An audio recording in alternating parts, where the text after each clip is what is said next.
Yeah, la voix des anges, Zamba Mobimba. Quand je contemple les cieux, l'ouvrage de tes mains. Quand je contemple la terre, l'ouvrage de tes mains. Quand je contemple les eaux, Mbote, Nzamba Pambola Yonde Kozali Kolanda Ngai. Vraiment c'est bien moi, c'est l'évangéliste Lukubika Guy Christ de l'éternité. Vraiment ils allaient moi bien camouflé, chapeau, lunettes, bien camouflé. En plus il fait beau temps. Et c'est vraiment makasi.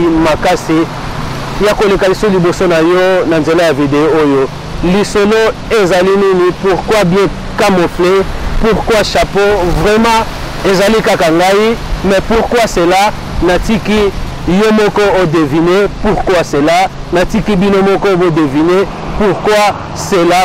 cela. Mais na lisolo ya Pati Luboya pona bayebi te lisolo oyo, qu'est-ce qui s'est passé? Ndeko Pati Luboya akufaki na maboko ya mwasi na maboko. Ndeko Pati Luboya akufaki na maboko ya mwasi na mboka Norvège. Esika wapi bomonaki video esirkelaki etambolaki partout na net. Ndeko mwasi azo filmer mobali azo kufa en live. Tolobaki même Hollywood a réalisé nos films wanate en live boye de vrai, hein, science fiction mais de vrai. Ba filmer mutu akufa en live pe ba publier yango mututu amonaki communauté ezalaki choquée na acte oyo. Tozongi lisusu na lisolo oyo parce que nzoto ya Moïse ekangamaki na maboko ya la police et lelo oyo tozoloba boye bonne nouvelle et que nzoto ya Moïse eza libéré. En ce moment nzoto ya Moïse ya Pati Luboya eza déjà na Kinshasa pona bandeko bozelaki information oyo suite tosalaki même film Gigolo ya Pati Luboya eza awa na Lukubika TV. Bolanda yango bokomona film moko kitoko, histoire moko vraiment kitoko. Yango bonne nouvelle, nzoto eza déjà en ce moment na Kinshasa bazo lela yango vraiment ba obsèque et tout eza préparé. Nzamba sali ngolo nzoto ya Pati Moïse eza libéré et surtout Nzamba Pambola bandeko nyonso oyo ba contribuer na situation oyo d'une manière d'une autre na nzela information financièrement, matériellement et surtout président oyo ezali ya ba congolais na mboka Norvège na yebite nazo baliso kombo ya ndeko te mais ndeko asalaki na intervention belé yende mutu azalaki na dossier oyo kolandela ngo kuna et asalaki part na ye bien que communauté pe famille côté mususu moi ba incompréhension ezalaki mais ndeko Nzamba Pambola yo et telo na kaka et la semence parle. Sache-le que Nzamba kofuta yo d'une manière d'une autre. Même les descendants na yo na bien fait na yo bakoyeba na kopambola manango. Donc na yo pona ko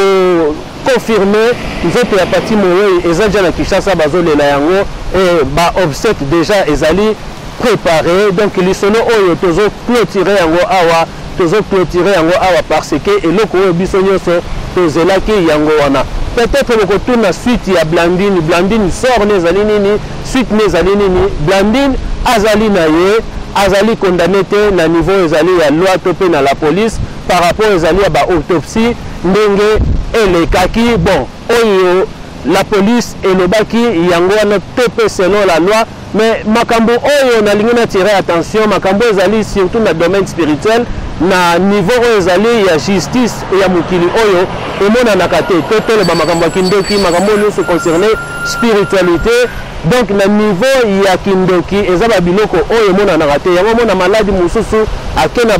bapareil bakotisa bapareil d'examen alors que eza nango makambo ya sorcellerie bamona maladi te. Médecin oyo ya bien ya bonzambe aloba te oyo il faut oluka nzambe, mais médecin oyo ya bien te to pe oyo ezali ya bakutime ya batradition aloba oyo eza niveau ya famille bokende koluka famille. Pourquoi malade ezomonana te? Pour dire tout simplement que tout ce qui concerne spiritualité o bataki moko spirituel physiquement et comme on a été à niveau ezali ya pareil ya mundele pepe ba autopsie ndeko ko salama to condamné aux ezali ndeko blandine te to condamné aux ezali ndeko patite mais tozo pesa to pe nazo pesa point de vue selon ndenge ba analyse ya scène elekaki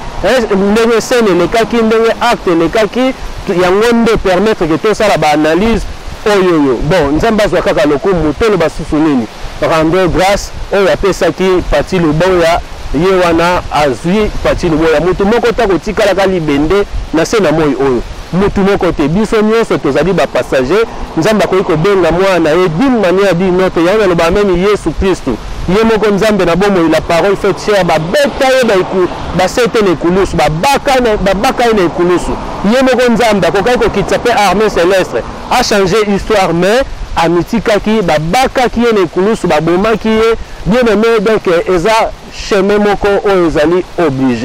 obligé de se poser beaucoup de questions mais était ya biso histoire oyo to pe lisolo oyo réalité oyo était ya biso baye totikali tozwi oyo ezali conseil to pe toli d'une manière et d'une autre donc bolanda film oyo nazotikela bino mwa ba extrait ya film oyo bolanda yango et na film oyo totali ici science fiction une partie selon réalité et puis selon oyo ezali science fiction ba analyse de permettre ngamoko nakoka ko réaliser film oyo na ba acteur ya kitoko ya makasi oyo to jouer na bango comme pasteur Norbert Katenda Mama Lukubika comme Sheila Matumona hein donc oyo jouer ki rôle ya Shikito et pasteur Norbert Katenda ye a joué ki rôle ya manœuvrer ngamoko na jouer ki rôle ya Pati Luboya pasta et Mama Lukubika a joué ki rôle ya la mama donc bolanda yango eza film moko très édifiant et ils ont parlé beaucoup plus sur les combats spirituels vraiment pour deviner pourquoi naza caché pourquoi natiki bino bo commenter na sewana bo pesa ngai comment bino bo sali analyse le fait que naza caché camouflé to le bas beaucoup menacé bopé sangai na ye ba réaction na bino bino bo analyser ngape comment ce qui biso toza ko analyser ezali makambo mususu bandeko mususu mais kapena no ko analyser pourquoi naza camouflé pourquoi na lati chapeau pourquoi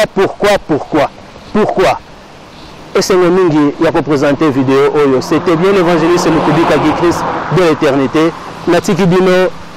bino na ba extrait oyo ya film Gigolo bo to mona ni mbala ya sima na kombo na Yesu Kristo bolanda film Gigolo merci bayo. Quand je contemplais la forêt, l'orage.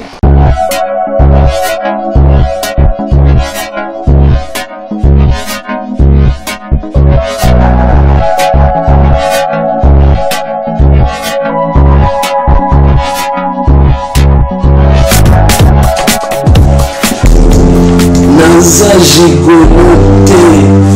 naza gigolote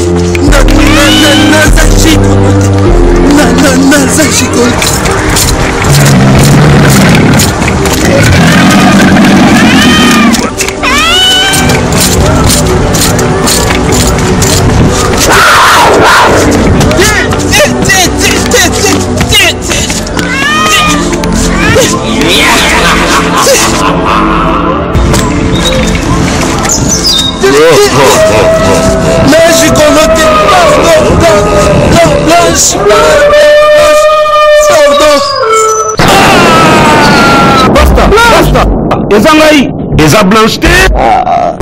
moi makasi boy olutini eza na makila babetinga masasi eza na makila te eza nde faux cauchemar omoni nini namoni blanche alandi ngai nazosenga bapardon kasi aboyi alobi nalekisa ye tan akotika ngai te abetinga masasi abetinga donc ti sikoyo ozoyoka pasi yango ntango ozotuna nga nalobi naza na makila naza na maka ezobima ngai awa makambo eza makambo molimo yebisa yango mokambi eza makambo ya sérieux makambo yo il faut yebisa yango mokambi eza makambo akoyebisa eza makambo molimo te oyo eza makambo ya molimo te oyo eza nango ndoto kaka makambo ya bakambi te oyo eza nango simple ndoto kaka makambo ya molimo il faut mokambi yeba makambo oyo eza nango ndoto normal ekoleka nango eza kaka ndoto na loti eza nango problème te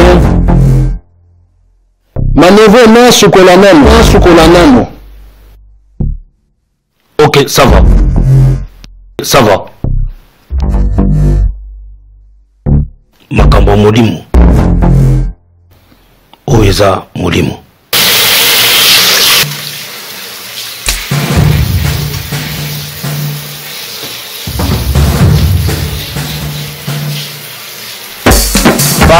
pasta ozo umela te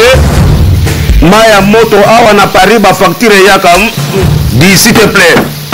te pasa eza bongo te consommation oh baba banga facture ya chimbunda wa te mais nini tozobima oh nalobi tozobima te eza nde maya moto baumelaka bongo te awa toza na Londres te quand même awa toza na Paris maya moto France maya moto facture chimbundu bima na yo